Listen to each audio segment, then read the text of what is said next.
Ini kita akan ngobrol-ngobrol di acara Ngobras bersama dengan narasumber kita Mas Umar Faruk SUM, founder dari Madura Heritage.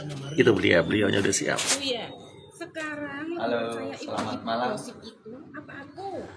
Ikuti siarannya sekarang ya, mulai pukul 20 sampai dengan 21 waktu Indonesia Barat. Siap. Ini ya Mas, kemarin pas aku ketemu Mbak Asis sama Marni, memang aku sempat bilang kalau masih belum bisa menemukan sosok yang tepat menjadi pemimpin dari Hai Mbak Hansa. Tapi sekarang Makasih ya Mbak Hansa. kan jawabannya. Iya Mas. Malah disalah artikan. Setelah ini ya, kita akan berbincang bersama dengan narasumber kita. Ini adalah kita akan berbicara tentang mengenai apa? Mengenai M. Tabrani, menyatukan bangsa melalui budaya bahasa. Begitu. Narasumbernya sudah siap di sebelah sana. Nah, itu dia. Saya panggilnya Mas Umar atau Mas Faruk ini? Mas Umar aja. Mas Umar aja. Oke, Mas Umar ini adalah founder Madura Heritage ya.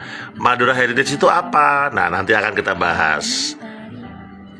Siaran live di Pro 1 malam hari ini bersama dengan Mas Umar Faruk begitu.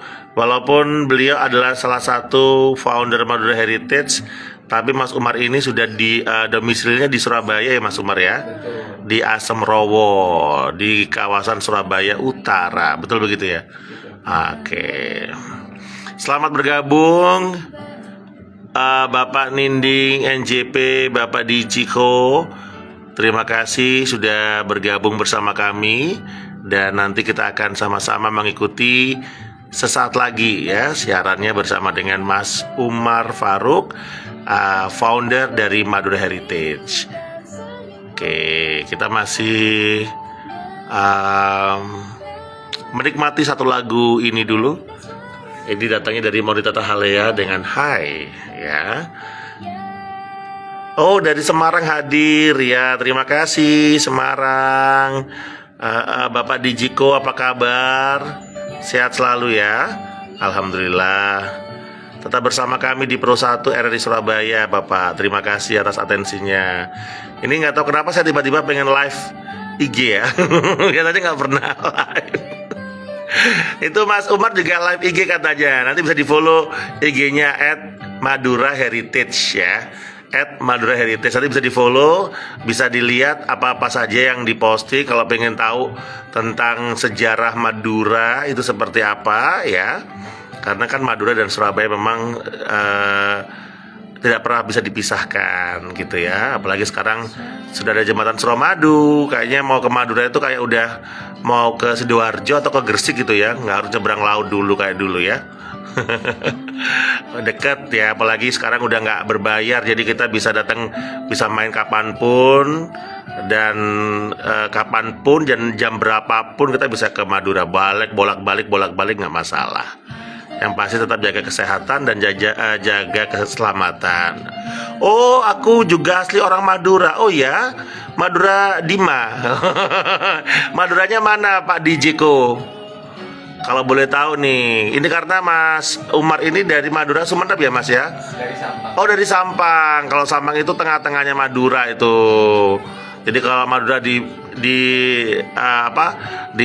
ibaratnya ditarik garis lurus, itu Sampang itu di tengah-tengahnya posisinya. Kalau Pak Dijeko di mana nih? Oh, Pamekasan. Ya. Tapi tinggal di Semarang ya Pak DJ ya. Apa bekerja di Semarang atau memang apa ini? Oke ya. Atau domisili di Semarang. Ya. Baik, ini kurang 38 detik kita mulai ya. Bisa diikuti aja nanti pelan-pelan. Kita live dari IG kita malam hari ini. Oh. Kelihatan gak ini? Gitu ya.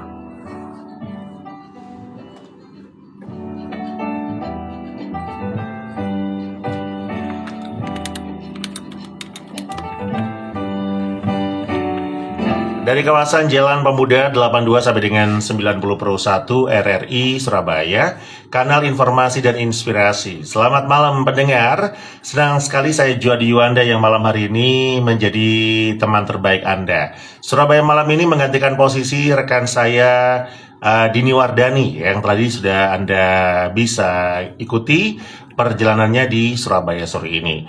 Dan malam hari ini karena saya tidak sendiri, bersama dengan Mas Umar Faruk Eshum, founder dari Madura Heritage. Kita akan ngobrol-ngobrol santai mengenai M. Tabrani yang menyatukan bangsa melalui budaya bahasa.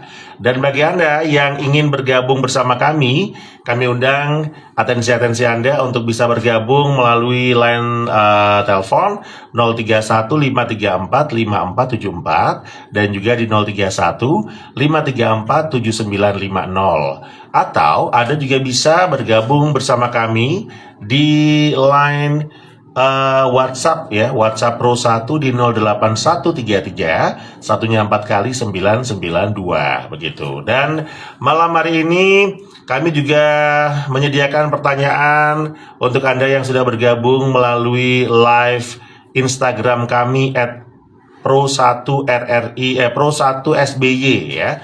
Ini saya sapa-sapa terlebih dahulu. Ada Bapak Dijiko, ada Gaya Trika, ada Bapak Khotib, ada Bapak siapa tadi ini? Oh, ada Bapak Ninding NJP. Baik, terima kasih. Kita langsung saja berkenalan dengan narasumber kita malam hari ini. Halo, selamat malam Mas Umar. Oke, selamat malam. Oke. Saya Umar. Bisa lebih dekat lagi dengan mikrofonnya Mas Umar? Saya Umar dari Sampang, kebetulan founder Madura Heritage yang memang setiap pekannya selalu menyuguhkan informasi-informasi potongan sejarah tentang Madura, termasuk budayanya. Setiap bulannya? Setiap pekannya sih, karena itu bentuk kayak semacam tulisan-tulisan atau artikel gitulah. Kayak artikel. Nah, kita tanya-tanya dulu nih soal sebelum tanya ke Madura Heritage itu apaan gitu ya. Okay. Saya pengen tahu dulu nih, Mas Umar Faruk ini kalau disiplin ilmunya, background pendidikannya apa? Emang sejarah atau apa? Karena tadi saya lihatnya itu Eshum ya, berarti hukum begitu. Eshum itu humaniora. Humaniora. Memang studinya sejarah dari S1-nya sampai hari ini masih pasca sarjananya masih sejarah. Oke. Jadi nanti kalau S2-nya itu apa gelarnya berarti kalau Eshum? M.Hum. Oh, M.Hum ya. Oke, baik. Nah, malam hari ini memang Mas Umar Faruk ini tertarik dengan dunia sejarah itu memang sejak usia berapa? Mungkin sejak 2019 ya, pas mau mengerjakan tugas akhir, itu rasa-rasanya skripsi ya? Iya. Saya rasa-rasanya ini sejarah Madura masih sepi nih dibahas. Jadi rasanya saya harus memberanikan diri untuk meramaikan sejarah Madura. Oh gitu. Jadi itu yang membuat atau yang melatar belakangi kenapa Mas Umar ini tertarik untuk mengangkat sejarah Madura begitu. Betul. Karena memang selama ini tidak ada atau jarang Anda lihat? Ada sih, cuman historiografinya itu atau penulisan sejarahnya itu masih terbilang sangat sedikit dibandingkan dengan daerah-daerah lain, termasuk Surabaya yang banyak peneliti dan pegiatnya gitu. Nah, Madura itu kan luas ya, Mas Umar ya. Betul. Anda ingin mengangkat sejarah Madura itu dari Madura mana? Bangkalan, Pamekasan sampai ke Sumeneb atau khusus untuk Sampang aja? Enggak, kita tuh umum aja. Umum gitu. ya. Karena kita juga ngajak teman-teman yang lain yang sama-sama punya minat di situ, kami tampung untuk kemudian bisa ada diskusi-diskusi kecil. Baik. Nah, akhirnya terbentuklah Madura Heritage ini. Betul. Dari kegelisahan seorang Umar Faruk ingin mengangkat budaya Madura, akhirnya membuat Madura Heritage. Kenapa ada bahasa asingnya, Mas? Kenapa nggak sejarah Madura gitu aja? Biar apa? Enggak sih. Ya, lebih milenial. Lebih pertama. milenial. Oh iya, lebih mudah diingat ya. Oh iya, kirain Sejarah kenapa? kan udah tua nih, kalau namanya tua juga jadi kayak gimana gitu. Masa sih? Mungkin Anda yang bergabung di Instagram bisa melihat wajah langsung ya dari Mas Umar Faruk. Apakah beliau ini sudah tua? Enggak. Masih generasi milenial, generasi Z juga gitu ya. Nah, oke, Madura Heritage ini terbentuk memang Anda menggunakan platformnya adalah melalui media sosial. Betul, karena itu yang menjadi kegandrungan teman-teman kita, generasi muda yang memang sudah jauh gitu dengan informasi itu gitu. Oke, terus dalam bentuk apa ini Anda ada buatnya? Ada semua platform media sosial kami ada. Oke. Terus sejak kapan ini dibentuk atau di ibaratnya gitu dibuka untuk umum untuk apa ya diakses gitu? Ya Sejak masih tahun terbilang berapa? baru sih, waktu pandemi, Waktu pandemi tahun 2021. Oke. 2021 itu kami memulai itu. Kami itu ada berapa orang berarti, Mas? Ada sekitar 10 teman-teman dari sarjana kesejarahan, ada yang dari UNESA, UNER juga ada, dari UNPAD. Kalau Mas sendiri dari mana? Saya dari UINSA Surabaya. Oh, jadi memang udah sekolah di Surabaya, kemudian tertarik mendalami lagi juga ngambil S2-nya di UINSA juga. Di UIN SGD Bandung. Oh, jauh sekali. Jadi ini sudah semester berapa nih? Udah akhir sih. Oh, udah akhir. Akhirnya nggak lulus. Oh, enggak. Akhirnya mau lulus ya? Iya. Kirain akhirnya nggak lulus. Akhirnya mau lulus ya? Akhirnya Ya, insya Allah. Bercanda ya. Oke, baik, kita malam hari ini akan membahas tentang Tabrani. Ini kalau dibilang Mas Umar ini katanya tadi baru pertama kali siaran di radio, begitu ya. Tapi sudah mulai rileks begitu ya kan? Nah, mungkin dari pembawanya juga. Oh, dari pembawanya. Ya. Siapa ya? Oke, malam hari ini kita akan berbincang soal topik kita yaitu mengenal Tabrani, menyatukan bangsa melalui budaya bahasa. Nah, ini mungkin akan jadi satu edukasi juga buat pendengar, buat pemirsa yang sudah bergabung melalui Instagram Pro1 Surabaya tentang Tabrani. Nah, Mas Umar, silakan nih bisa menceritakan M Tabrani namanya ya. Iya. M itu Muhammad. Muhammad Tabrani adalah seorang sosok yang sangat besar ketika masanya dan sosok yang dikenal menyatukan bangsa melalui budaya bahasa. Silakan Mas Umar bisa menyampaikan tentang sosok seorang Muhammad Tabrani ini. Silakan. Oke, jadi Tabrani itu dia lahir di awal abad ke-20, lebih tepatnya 1904. Dan memang kelahiran asli Putra Madura, lebih tepatnya di Pamekasan. Jadi beliau itu yang memang lahir di Madura dari seorang bapak yang dulunya itu sempat dikabarkan di dalam autobiografinya. Jadi sejarah hidup yang ditulis oleh beliau sendiri. Itu dari seorang ayah yang merupakan pegawai kantor kecamatan dulunya. Jadi kemudian mungkin dari lingkungannya itu bisa menciptakan beliau pada periode berikutnya itu menjadi orang yang pemberani ya, karena memang ada darah Maduranya itu mungkin. Itu lahirnya kalau dalam masa itu masa apa? Tahun berapa atau pada saat penjajahan apa? Itu terbilang masih masa penjajahan ya, Oh, iya. 1904. Jadi kalau Belanda ya? Iya. Jadi kalau Soekarno itu 1901-nya, nah itu 1904 ya. Masih Kita selisih 2-3 tahun ya? Iya, masih dalam posisi penjajahan gitulah. Ya, dari posisi itu dia Madura yang juga terjamah oleh penjajahan itu, dia di waktu kecil itu merekam banyak hal, misalnya di Madura itu yang tandus, tidak punya apa-apa, tidak subur dalam pertanian, kemudian ada potensi soal garam misalnya di Madura. Itu menyaksikan sebenarnya yang kekayaan Madura itu juga cuman masuk ke kantong-kantong Belanda itu misalnya. Jadi itulah yang M. Tabrani ini anak seorang apa? Apakah dia anak seorang ulama ya, karena kan Madura ya, atau seorang nelayan gitu? Dia lebih ke seorang pegawai sih, lebih seorang ke pegawai, makanya kemudian dia punya privilege untuk masuk ke Sekolah. Hogere Inland School kalau bahasa Belandanya. Jadi sekolah-sekolah pendidikan Belanda ya, Iya, yang memang untuk kalangan-kalangan menengah ke atas Betul. atau para pejabat begitu. Jadi memang dia punya akses. punya akses itu. Tapi kegelisahannya melihat bangsanya dijajah akhirnya membuat dia ini akhirnya mulai tergerak gitu ya. Jadi untuk sebenarnya dia bukan tokoh yang yang dari awalnya itu menjadi manusia luar biasa. Dia manusia yang biasa-biasa aja awalnya.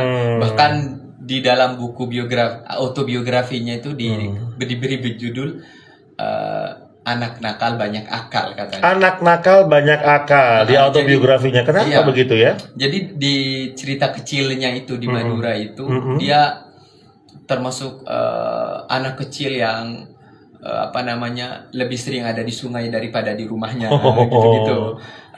Lebih sering berkelahi juga. Itu yang menjadi catatan kecilnya. Jadi ya kehidupan kecilnya hanya diwarnai dengan berkelahi, bermain dan Ya kehidupan khas anak-anak lah ya. iya, betul. Kehidupan khas anak-anak di mana ya berkelahi, berantem, main lempar-lemparan, main di sungai, Jadi pokoknya musim bandel lah ya. jangkrik dia ya ini jangkrik, kalau musim kelereng ya seperti maklum anak biasa. Anak-anak betul. Musim duren jualan duren. Kebetulan di Madura Nggak ada duren. Oke, terus menarik ya soal M. Tabrani, sosok M. Tabrani. Ini mulai dikenal luas sejak dia ngapain, Mas? Sebenarnya itu ketika beliau sudah remaja ya, ketika ada peristiwa Kongres Pemuda yang pertama. Tapi sebelum masuk ke situ, setelah pendidikan di Madura itu, di HIS itu semacam sekolah dasar ya kalau hari SD ini. ya, kalau Ya. kalau di sekarang Kemudian ini ya. melanjutkan ke Surabaya di Mulo Praban sini. Di Mulo Praban itu. Nah, dari situ kemudian dia masuk ke organisasi Yong Yafa, perkumpulan pelajar-pelajar di situ. Nah, dari situ dia mulai bangkit menjadi pemuda yang aktif dalam bidang kepenulisan, kemudian dia berinteraksi dengan pelajar-pelajar yang lain, dan saya menyangka bahwa bekal kemudian dia punya pikiran besar itu dimulai dari Surabaya, karena di Surabaya itu adalah surganya para pelajar waktu itu. Ketika itu ya, banyak sekolah termasuk Insinyur Soekarno pun juga belajar di sini gitu ya. Rasa-rasanya pasti ada faktor dari pergaulan dengan pelajar-pelajar yang lain, sehingga pemuda dari Madura itu tiba-tiba bisa menjadi sosok yang punya pemikiran besar. Yang waktu di Yong Yafa itu dia sudah mulai tumbuh bibit-bibit soal penyatuan Indonesia yang waktu itu belum dipikirkan Tentang banyak orang. Nusantara ya. Tentang Nusantara, tentang wow ternyata Indonesia itu bukan hanya Surabaya dan Madura saja, tapi juga ada yang lain-lain ya. Oke, jadi ketika belajar melanjutkan studi ke Surabaya, barulah mulai ada beliau ini masuk ke dalam organisasi-organisasi kepemudaan Yong Yafa ya ketika itu ya. Berarti M. Tabrani ini kiprahnya lebih banyak ke organisasi, termasuk ke organisasi kepemudaan jelang Sumpah Pemuda itu atau apa Iya, ada? memang itu kan yang menjadi cikal bakal Sumpah Pemuda itu atau Kongres Pemuda pertama itu. Jadi dari kumpulan organisasi-organisasi termasuk Tabrani itu aktif di Yong Yafanya begitu. Oke, baiklah kalau begitu ya. Nanti kita akan lanjutkan kembali ngobrol-ngobrol santainya dengan Mas Umar Faruk ya. Dan juga nanti kalau misalnya Anda ingin bertanya, yang nonton tayangan atau share langsung kita melalui IG, boleh nanti juga bertanya, tinggal diketik aja pertanyaannya seperti apa. Mungkin Anda juga belum pernah mengenal sosok M. Tabrani, itu siapa sih? Itu adalah tokoh asli Madura yang juga punya peran penting dalam sejarah kita. Yang mau gabungan tadi dulu, kita akan break dulu sebentar saja. Satu ini saja kita akan jeda untuk bisa menikmati satu komposisi berikut ini. Pemilu 2024 mendatang akan didominasi oleh pemilih muda. Kategori yang termasuk pemilih muda ialah mereka Pencetus bahasa Indonesia yang Oh, Makanya pencetus bahasa Indonesia berterima kasih sama orang Madura. Oh. Dan nanti pengumuman penganugerahan pahlawan nasionalnya kalau disetujui ya itu nanti 10 November. Ini tadi ini. Iya. Tapi Wah. untuk keputusan kan kita mengajukan tanggal 8. Oh, wah, ya, kalau ada ya. kabar aku kasih tahu, aku pindah. Siapa? Baik, terima kasih Ibu Nurmawati. Ibu, selamat datang. Ibu Purwati juga. Bapak Ranu Simon, betul ya? Mohon maaf, Bapak atau Grial underscore bergabung. Ini kita ngomong soal M. Tabrani, Muhammad Tabrani, salah satu sosok apa ya, kalau tadi saya dapat dapat bocoran, beliau ini adalah salah satu tokoh pencetus bahasa Indonesia yang kita pakai hingga saat ini, luar biasa. Dan insya Allah nanti beliau juga akan mendapatkan anugerah sebagai seorang pahlawan nasional yang insya Allah nanti akan beliau dapatkan ya, bukan beliau sih, tapi melalui keluarganya ya Mas ya, melalui keluarganya. Beliau ini sudah berpulang tahun berapa? Beliau Bapak M. Tabrani sudah berpulang tahun berapa? 1970-an. 70-an. Jadi nanti akan mendapatkan gelar kehormatan sebagai seorang pahlawan. Ini pada tanggal 8 begitu ya. 8 atau 10 November. Baik, terima kasih.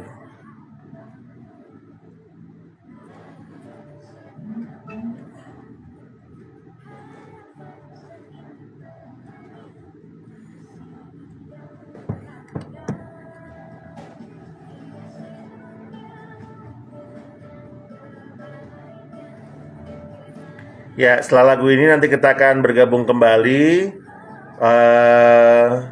Silakan, ada yang mungkin mau ditanyakan bagi yang sudah bergabung melalui Instagram kami live IG Pro1 RRI Surabaya. Silakan ya. Kemeng juga tangan kemegang ini nih ya ternyata. Aduh, Pak. Maaf ya Pak ya. Saya harus dapat pajaknya Bapak ini. Cari cara ini.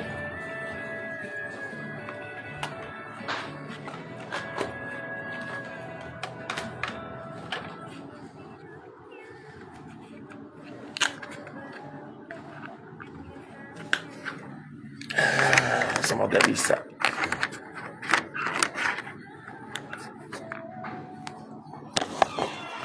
Alhamdulillah bisa.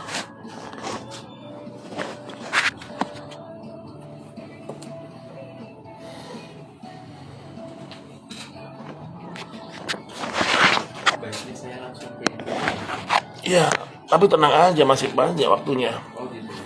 Harus ini kita pisah-pisah. Oh gitu sih. Nanti kalau ada Saya tadi tanya gimana saat baru oh, Pak. santai tiba-tiba saya kabur gitu. Lu jangan.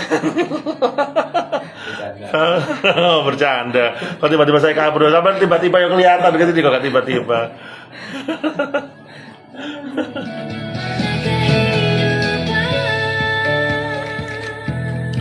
Bersama dengan Mas Umar Faruk ya, ini seorang founder Madura Heritage begitu. Tadi ada yang ada spill, ada yang mengatakan bahwa Bapak M. Tabrani ini adalah salah satu pencetus atau apa Mas bahasanya? Ya, pencetus atau pengusul bahasa Pengusul bahasa Indonesia, luar biasa, dan akan diberikan gelar pahlawan untuk bulan ini ya, insya Allah ya nanti ya 10 November 10 November nanti. Baik, semoga saja ya Allah itu adalah pahlawan yang besar dari Pulau Madura. Halo, selamat malam. Halo, selamat malam. Iya. Yang tidak sombong. Terima kasih Pak Wandi yang baik hati dan murah senyum. Alhamdulillah. Alhamdulillah, wa syukurillah. Alhamdulillah saya sehat Pak. Saat ini narasumber Mas Pupur Faruk ya. Kok Gofur? Umar Faruk, Gofurnya dari mana? Iya. Maaf mas, saya kedengarannya mas. Iya Pak, boleh, boleh. Mas Umar ya. Umar Pak, nggak pakai Gofur. Assalamualaikum Mas Umar Pak. Waalaikumsalam Pak Wandi, Pak Wandi. Pak Wandi. Dari Bungurasi. Wah, siap. Selamat malam Mas.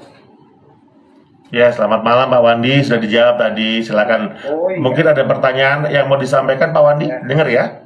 Ini ya bentar ya. Mas ini diajak ngomong komunikasi Mas kan asli orang Madura. Ah, iya. Ya, Mas Jo itu bisa pinter ngomong pelak. Iya, siap Pak. Madura baik. Oh, monggo, monggo. Nggih. Mas sama Mas Jo itu pinter sekali bahasa. Ngocak medunten. Itu aja saya bisa. Kalau ditanya ngobrol Madura ngocak medunten. Kalau ditanya mana? Iya. Ada. Iya. Ini loh, abah saya ngasih alat tapi gak bisa lah, lucu. Oke Pak Wandi, ini Pak Wandi kenal nggak dengan Bapak M. Tabrani ini, Muhammad Tabrani? Nah, ini yang saya pertanyakan Mas Jo. Silakan Pak. Ya, beliau itu asal usulnya itu memang dari Madura ya. Betul, dari Pamekasan tadi. Dari Pamekasan Pak. Oh, dari Pak Pembangunan. Beliau itu waktu itu memang orang sejarawan gitu, apa sih? Orang sejarawan. Yang saya pertanyakan memang dari dulu itu memang ahli apa istilahnya? Apa sih Mas Jo mau ngomong kok? Ahli apa? Ahli nujum. Apa Pak? Loh. Sudah bingung malah dibelok-belok. Ya apa? Ahli hukum, ahli nujum, ahli apa? Ahli Ya udah ahli-ahli sembarang. Iya. Ya. Yang saya pertanyakan memang benar-benar beliau itu orang Madura gitu loh. Anak apa? Putra daerah. Putra daerah. Ya itu aja pertanyaan saya singkat. Saking kepingin ketemunya sama penyiar. Nggak ada apa istilahnya kata-kata yang belum siap, pokoknya anggar telepon. Iya, ya. Oke. Baik Pak Wandi, terima kasih ya Pak. Nanti dijawab. Assalamualaikum Pak Wandi. Waalaikumsalam. Ya. Baik, di belakang Pak Wandi ada yang mau bergabung. Mas Dewa, mohon maaf Mas, ini karena saya pakai live IG Mas Dewa. Mungkin bisa yang di line telepon. Halo, selamat malam. Halo. Iya. Selamat malam. Selamat malam. Dengan siapa ini? Salam kenal dari M. Irfan. Oh, Pak M. Irfan. Dari Indonesia. Ya. Langsung salah juga teh udah jelas. Aduh. Kereta mesur tangki. Bener ke program bab nama kalau emak itu kok orang bilang Majo, Iya. bapak Majo. Oh. Kang Maro Madura, Kang Bu Renjo Bodaya. Campuran. Oh, bahasa Indonesia mau bahasa itu. Artinya apa? Artinya saya nggak tahu artinya. Artinya Ya, iya. Enak gak aku gak. kayak gitu. Ojo ngono lah, nanti kalau ngerasa di sana saya kan saya nggak tahu. Enggak lah. Enggak apa. Oke, Pak M, iya mau. Bisa tentang sejarah aja. Boleh apa? Bapak saya itu orang Madura ya. Kan berani Kak. Madura di Mah. Maduranya mana bapaknya? Oh iya. Jadi tikung bisa kalau Pak Wandi Melayu. Oh iya wes. Oke wes, cerita dulu. Oke. Ini cerita dulu ya. Tikung dulu ya. Bapak saya itu orang Madura ya.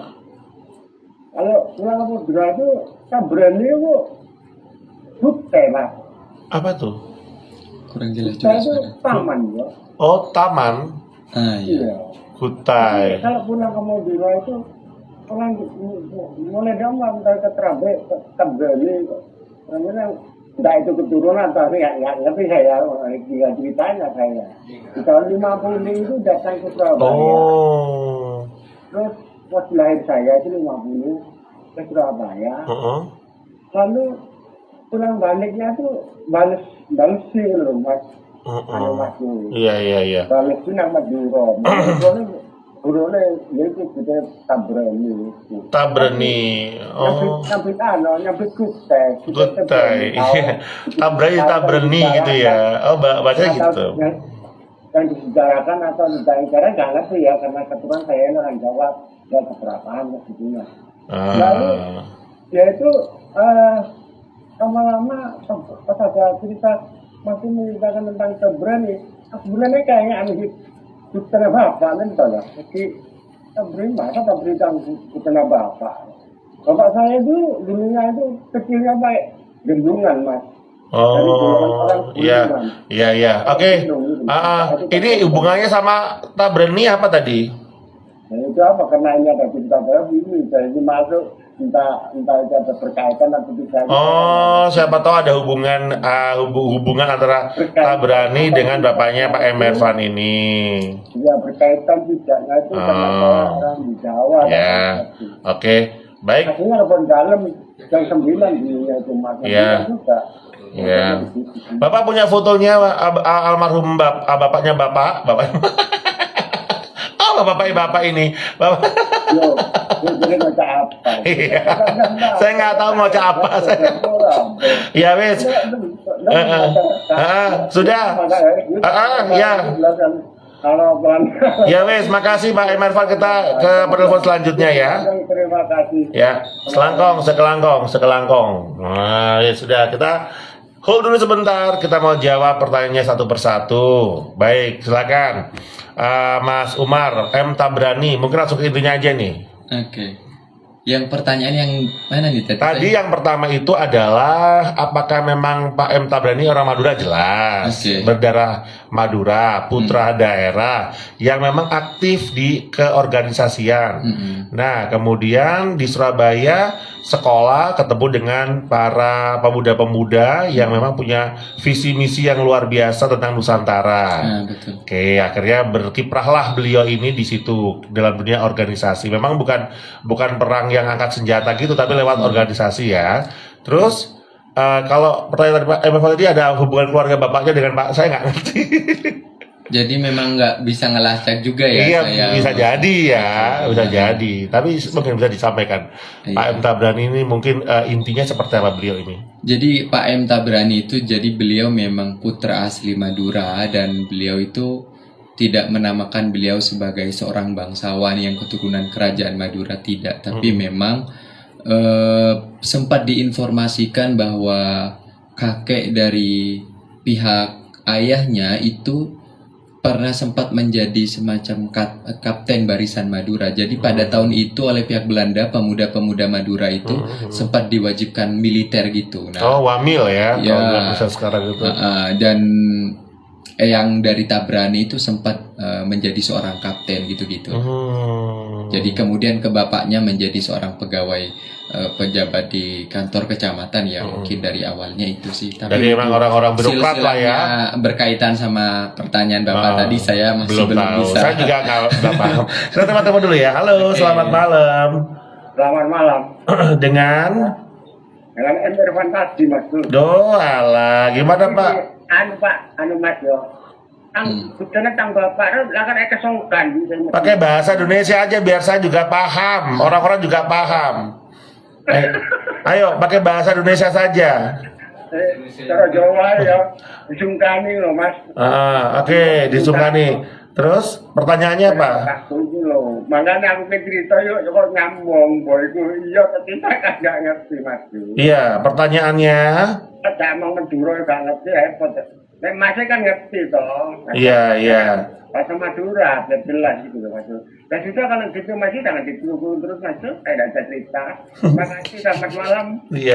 Iya, kalau cerita pakai bahasa Indonesia Pak. Kalau cerita biar semua orang di Indonesia juga tahu apa yang diceritakan. Memang kalau Mas Umar kan juga bisa pakai bahasa Indonesia juga ya Mas Umar ya. Oke Mas Umar, silakan dilanjutkan Mas tentang sosok profil seorang M Tabrani ini, kiprahnya di dunia politik, kiprahnya di dunia pendidikan seperti apa? Jadi memang Tabrani itu memang ketika pindah ke Surabaya dan terus studi termasuk nanti ke Bandung, ke Osvia di Bandung, itu memang betul-betul orang yang selalu bergelut dengan dunia ide, dengan dunia pikiran itu. Jadi sebenarnya M Tabrani itu juga tidak dalam prestasi akademis di sekolahnya itu tidak cukup moncer sebenarnya, karena beliau itu terkuras tenaganya di organisasi itu. Dan juga beliau merupakan seorang wartawan lepas gitu loh. Jadi tiap hari itu selain sibuk dengan sekolahnya, sibuk dengan organisasinya, juga sibuk untuk mencari berita-berita itu. Dan uniknya juga di Surabaya itu saya menemukan dari bukti-bukti sejarah atau dokumen-dokumen yang menjelaskan tentang Tabrani itu, Tabrani memang meskipun orang Madura tapi bukan orang Madura yang saklek pikirannya, tapi yang condong akan kebaruan pikiran, Lebih moderat lah ya. lebih moderat. Sampai beliau itu ketemu sama tokoh keagamaan di Surabaya, tapi tokoh Muhammadiyah. Tokoh Muhammadiyah itu beliau mengatakan lebih setuju, lebih tercerahkan lah dengan penjelasan yang secara kelompok golongan berbeda dengan beliau yang beliau anut, tapi beliau menyetujui dan merasa terpuaskan di situ. Jadi saya berkesimpulan di Surabaya itu memang tempat Tabrani pertama terasah kembali pikiran-pikiran cemerlangnya tentang Indonesia yang dicita-citakannya itu. Baik, jadi kalau secara ini beliau seorang guru atau dosen atau akhirnya atau hanya seorang yang memang suka bergulat dengan organisasi, aktif di organisasi saja? Iya, termasuk nanti ketika kemudian lulus dari Mulo Praban Surabaya ini melanjutkan ke Bandung itu sama beliau masih sibuk dengan sekolahnya saja. Selepas itu wartawan juga, jadi insan pers juga beliau juga lagi-lagi lebih disibukkan dengan organisasi karena sampai kemudian di Bandung itu sampai sempat terganggu studinya alasannya karena terlalu sibuk dengan organisasi kepemudaan itu. Karena beliau itu betul-betul serius gitu untuk kemudian bisa organisasi itu menghasilkan yang dicita-citakan dengan teman-temannya. Oke. Nah, tadi sempat disampaikan bahwa beliau juga termasuk salah satu orang atau pencetus dari bahasa Indonesia atau kamus bahasa Indonesia. Jadi setelah setelah selesai studi di Bandung dengan segala dinamikanya, kan di judul autobiografinya itu anak nakal tapi banyak akal. Banyak akalnya nih. Jadi di setiap masa-masa sulit, misalnya di Surabaya hampir tidak diterima karena nilai dari Pamekasan itu cuma 6 misalnya. Dia pintar untuk berdiplomasi itu, yaitu banyak akal itu. Waktu itu di Mulo Surabaya sempat mukul yang kawannya yang itu Belanda keturunan gitu kan. Dia merasa sebagai orang Belanda merasa lebih tinggi dari pribumi, tapi karena digarai lah bahasa Jawanya itu kemudian dia keluar Madura aslinya gitu kan, sampai kemudian terpapar tersungkur si musuhnya itu. Tapi ketika dikasuskan itu lagi-lagi banyak akalnya itu dikeluarkan dengan berbicara berdiplomasi kepada gurunya yang itu juga orang Belanda. Akhirnya ya lepas lagi. Termasuk di Bandung sempat gara-gara organisasinya sempat mau studinya terganggu, lagi-lagi berdiplomasi ini poin inti dari Tabrani anak nakal yang banyak akal. Oke. Berarti kemampuan akan public speaking seorang M Tabrani memang sudah terlatih ya. Emang dia seorang sosok pidato, tulisannya, pikiran-pikirannya, termasuk ilmu gulatnya itu beliau. Ilmu gulatnya ya, suka berantem tadi ya. Sampai ke bawah hingga gede ya. Betul. Nah, terus kemudian masa-masa akhir beliau seperti apa? Pada akhirnya itu di puncak perjalanan beliau itu di tahun 1926. Di tahun 1926 itu beliau jadi setelah lulus dari Bandung itu, kemudian beliau jadi salah satu pimpinan redaksi di koran Hindia Baru namanya, salah satu koran. Beliau jadi orang penting di situ. Kemudian dari organisasi yang digelutinya, kemudian beliau membuat jaringan itu untuk membuat satu kepanitiaan mempersiapkan Kongres Pemuda tahun 28 ya. 1925 persiapannya, pelaksanaannya 1926. Oh 26 yang pertama berarti Kongres Pemuda pertama. Ya, Oke. Jadi beliau yang mempersiapkan. beliau yang mempersiapkan itu. Jadi beliau itu malahan diberikan amanah untuk menjadi ketua panitia. Ya kepanitiaan pada saat itu kan sangat menantang ya, karena belum ada negara Indonesia, masih Betul. posisi terjajah, mereka tidak punya logistik, mereka tak berani harus memikirkan dari mana pembiayaannya, transportasinya. Padahal itu hanya sebatas ide ya, masih idealis ya, pengen membentuk sebuah masih dalam sebuah gagasan ya tentang Iya. Nusantara, tentang begini begitu. Tapi Pak M. Tabrani berani untuk merealisasikan di tengah mungkin pengawasan yang begitu ketat dari pihak penjajah mungkin. Betul, ya. pada saat itu ketika jadi ketua panitia dia harus mensukseskan itu karena pelajar-pelajar Indonesia itu dalam tanda kutip selalu dicurigai kan, ada semacam pengawasnya, kemudian berkas-berkasnya, pidato-pidatonya itu selalu diperiksa. Tabrani berhasil mensukseskan itu gitu. Luar biasa. Luar biasa. Jadi memang karena beliau ini adalah seorang yang ahli akan public speaking ya, ketika itu retorika, diplomasi, Yang sehingga lebih menarik itu sempat ada kejadian gitu kan di cari wong Jawa itu jadi orang Jawa diakali. Diakali Di kan. Polokoto. Nah, Oh iya. waktu itu ada polisi Belanda gitu, Iya, ada iya, gampangannya, iya. ada polisi Belanda. Harusnya kan salinan pidato-pidato yang sebenarnya tidak disukai Belanda itu mereka harus nyalin sendiri. Tapi dengan anak nakal banyak akal ini, kemudian sudah bapak-bapak untuk penyalinannya biar tidak repot-repot, biar kami yang bantu salirkan, nanti bapak cuma tinggal duduk manis aja dengan kopinya, nanti salinannya kami kasihkan. Nah dengan itu TM Tabrani berhasil mengelabui pengawasan dari pihak Belanda itu. Oh, jadi di transkripnya diterjemahkan dengan bahasa yang berbeda gitu ya. Nice. Oh wow.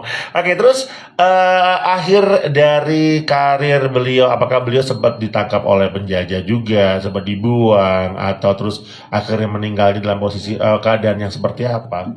Puncaknya sebenarnya selain beliau secara keorganisasian, secara kepanitiaan beliau menjadi ketua inti, termasuk Kongres Pemuda pertama itu kan sebenarnya nggak main-main gitu. Betul. Dia merupakan peletak dasar kenapa kemudian kita bersatu. Nah, sumbangsi yang paling bisa terbaca dari beberapa dokumen yang sudah saya kaji itu, M. Tabrani adalah salah satu seseorang yang mengusulkan bahwa kita itu tidak hanya cukup bertanah air satu Indonesia, berbangsa satu Indonesia, tapi juga berbahasa satu bahasa Indonesia. Itu salah satu Tabrani. Itu kan banyak tuh anggota Kongres yang lain. Betul, termasuk betul. Muhammad Yamin itu malah usulannya beliau itu adalah bahasa Melayu yang kita usulkan. Oh. Sehingga Pro 1 Surabaya ini sebenarnya dengan memakai bahasa Indonesia itu bagian daripada sumbangsi Tabrani. Itu iya, bisa iya, didengarkan iya, banyak iya. pihak, Surabaya, Betul. Kalimantan dan semuanya Sebagai kita. bahasa persatuan. Nah, dan itu yang mengusulkan Tabrani. Jadi Luar itu biasa. kayak pucuk perjuangan Tabrani itu. Yang mengusulkan bahasa Indonesia adalah sebagai bahasa persatuan ya, Nah, bukan bahasa Melayu ya. Betul. Nanti kalau pakai bahasa Melayu kita jadi pakcik makcik nanti ya. Nah, Oke, silakan mungkin ada mau disampaikan lagi nih, sekaligus juga menjadi salah satu closing statement dari apa yang Anda sampaikan malam hari ini. jadi sangat bersyukur sekali hari ini tinggal menunggu pengumuman. M. Tabrani ini jadi salah satu pahlawan yang dianugerahi pahlawan nasional pada tahun 2023 ini. Katanya sudah ada di meja Dewan Gelar. Semoga saja ini perwakilan dari Jawa Timur, termasuk dari Madura juga begitu. Iya. Karena medan juang itu tidak cuman fisik tapi juga gagasan ide besar Betul, itu. betul. Perjuangan tidak hanya semata-mata angkat senjata ya, Betul. tapi juga melalui ide, diplomasi dan apapun itu bisa kita perjuangkan. Waduh, seperti perjuanganku padamu. Cie. Baiklah kalau begitu, saya Johnny Yuwana pamit. Saya ucapkan terima kasih buat Mas Umar Oke, yang telah hadir di sini. Kami juga ucapin terima kasih buat semuanya saja. Ada teman-teman dari Pro 2 FM Mataram, Mbak Nita Nits, Sam Haigam yang juga sudah bergabung di malam hari di Pro 1 Surabaya. Semoga semuanya jadi bermanfaat buat kita semuanya dan insya Allah Amin. nanti Mas Umar kalau ada waktu bisa mampir kembali ke sini untuk cerita-cerita yang lain ya. Pastinya. Baik, pendengar pukul 21 waktu Indonesia Barat, saatnya nanti kita akan ikuti Ruang Rindu lagu-lagu Indonesia. Saya buka mulai dari tahun 90-an hingga tahun 2023.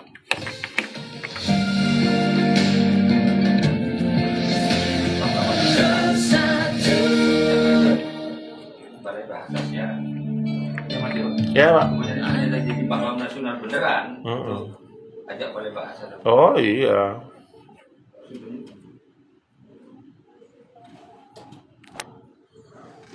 Terima kasih sudah bergabung bersama kami, Mas Umar. Luar biasa, masih muda, tapi kecintaannya terhadap sejarah yang patut kita apresiasi. Jarang loh anak-anak muda yang suka sejarah ya Mas Umar ya. Ya. Sehat, semoga sukses untuk S2-nya. Kapan lulus Mas? Tahun ini, tahun depan? Tahun ini, Tahun ini. Tahun ini selesai atau tahun ini lulus atau? Lulus. Oh iya. Ya, bisa doain ya. Nanti kalau udah lulus jangan lupa undangannya. Oke, pendengar, setelah ini kita ke Ruang Rindu ya. Yang mau gabungan nanti saya mau live lagi atau enggak nih? Nanti aja nanti kita gabung lagi ya. Saya tutup dulu. Wassalamualaikum warahmatullahi wabarakatuh.